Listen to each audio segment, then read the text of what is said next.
A gente teve o frio na barriga no dia que a gente viu aquela criançada, os alunos pegando o tablet e usando o aplicativo e mostrando para o outro e falando, olha que legal, entendi. Esse foi o dia que a gente olhou e falou, olha, aqui já foi sucesso.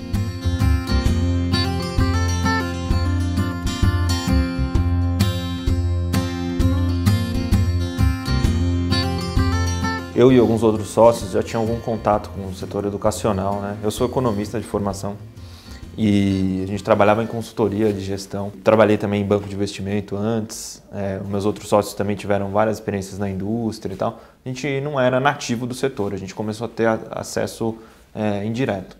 Mas a gente chegou num nível muito interessante, um nível estratégico. A gente conversava com diretores de grandes grupos educacionais, com governos, né? A um nível muito alto, então a gente conseguia ver problemas sistêmicos, né? Essa questão de como usar a tecnologia para gerar impacto pedagógico chamava muita atenção, porque a gente via um monte de gente tentando fazer e poucos estavam conseguindo dar algum resultado que tivesse esse clique, que o aluno olhasse e falasse, nossa, isso aqui eu gosto, isso aqui eu vou ficar usando. E o professor da mesma forma falasse, isso aqui eu tenho vontade de estar na minha aula ano que vem.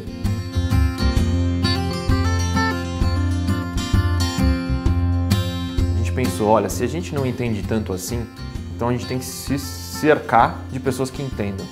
Então nós fomos atrás dos investidores, fizemos uma pesquisa extensivíssima de mercado, ficamos quase 3 meses só pesquisando, ligando para professor, fazendo Skype com professor, com diretor de escola, para tentar chegar num modelo que conseguisse agradar todos os interessados e aquilo realmente funcionasse na prática. Então a gente entendeu diversas conjunturas, como por exemplo, a dificuldade de internet. Então já um requisito básico era que aquilo fosse 100% offline. Quando a gente chegou no mercado, muita gente dizia, olha, só por isso aqui, só pela confiabilidade que eu tenho de uso nisso aqui, já me interessa. E aí em cima disso nós fomos construindo, falaram, ok, então como fazer agora a melhor pedagogia? Quem é que está entendendo de novas dinâmicas dentro da sala de aula? Vamos falar com essas pessoas, antes de fazer.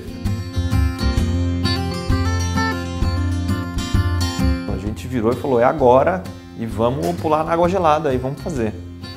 Então a gente foi e saiu, inclusive com pouquíssimo investimento. Depois a gente foi entender que realmente para empreender em educação você precisa de um investimento enorme, porque os ciclos de vendas e de maturação de produtos são enormes, são de anos, 2 anos, 3 anos. Fomos passando o chapeuzinho de investidor em investidor, pessoas que acreditavam que aquilo poderia funcionar. Que é uma coisa que ela vem acontecendo também nos Estados Unidos, né? Hoje você tem comunidades de investimento, inclusive online, que conseguem se coordenar e ter impactos até maiores que os fundos, digamos, tradicionais. Ou muitas vezes ex-empreendedores também. A gente percebe que isso também está acontecendo cada vez mais no Brasil. A gente quer se comprometer também com esse ecossistema.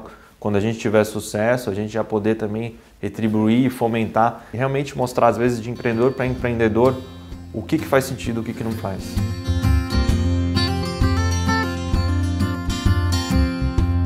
A gente consegue mostrar todo o conteúdo didático de uma forma mais interessante. Então, mesmo quando você fala de português, literatura, matemática, a gente consegue mostrar através de infográficos, esquemas, uma forma mais lúdica, mais gráfica.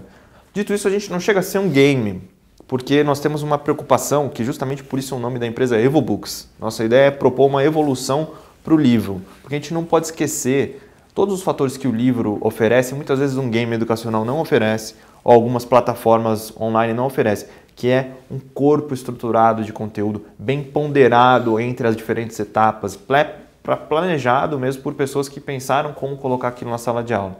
E aí isso sim oferece uma estrutura para o professor poder trabalhar. Ele deixa de ser simplesmente uma atividade e passa a ser um corpo de conteúdo, um corpo curricular.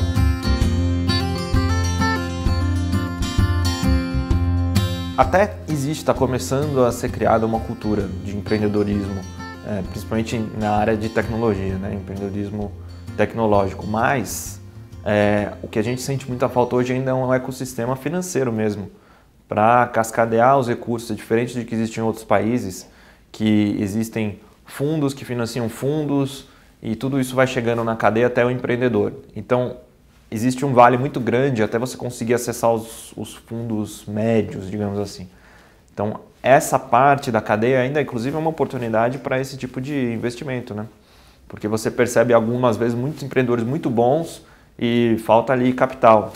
E a gente também tem um outro lado da moeda que a gente enxerga, que é aquilo, o Brasil, por ser um país de nível de risco, né, percepção de risco dos investidores mais alta, né, então a cobrança de retorno dos empreendedores acaba sendo muito alta, mas uma coisa até irracional que inviabiliza diversos negócios de nascer.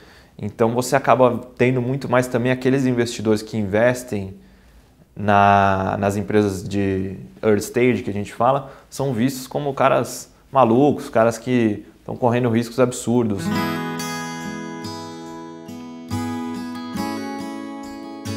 A meta básica é gerar impacto na educação. A gente acha que se a gente conseguir fazer isso, se a gente tiver alunos que querem usar aquilo ali, querem usar isso esse ano e ano que vem de novo e falarem para os seus colegas que aquilo é muito interessante, ali a gente vai ter cumprido nossa missão básica, porque isso vai se propagar. Mas como empresa, a gente vai estar contente quando todas as escolas entenderem a nossa proposta. A gente vai tentar chegar, hoje a gente já está em todas as regiões do Brasil, tem projetos em grandes clientes corporativos de governo em duas regiões do Brasil. Nós temos projetos em escolas e grupos médios em todas as regiões já. É uma coisa que o mundo digital permite. Você consegue acessar hoje, baseado em qualquer lugar do mundo, os mercados globais, né? Então a gente acredita nisso, que o aluno não vai aceitar um nível de qualidade que seja inferior ao game que ele está jogando em casa. Ele não entende porque ele chega na escola e ele tem que ficar ali com aquele, simplesmente o bloco de papel que sim tem seu valor, tem seu impacto, mas ele não entende porque depois ele chega em casa e ele tem um acesso a uma coisa tão mais enriquecida, tão mais estruturada. Você tem uma produção de games hoje, cinematográfica, que ela, sabe, ela é uma superprodução. A gente quer que o livro também seja uma superprodução. A educação é um grande desafio aqui no nosso país, mas ao mesmo tempo é uma das maiores oportunidades, sem dúvida. Ver jovens cada vez mais produzindo conteúdo, empreendendo nesse setor, isso me deixa muito feliz. Sem dúvida é o que vai transformar o nosso país. Mesmo sendo um setor tão tradicional, empreender em educação não é difícil, é um processo. Processo que o Felipe executou muito bem. Ele teve paciência, ouviu as pessoas, conheceu o setor, ele se inteirou dos desafios e a partir daí criou sim uma solução que está contribuindo muito para os estudantes, para os professores e para as instituições. É sim um desafio nosso tornar a sala de aula mais interessante, fazer com que os alunos voltem a se engajar. E o setor de entretenimento tem um papel fundamental nisso. Por isso que o Felipe é um dos líderes desse movimento. Ele se comporta assim, é por isso que ele é fora de série.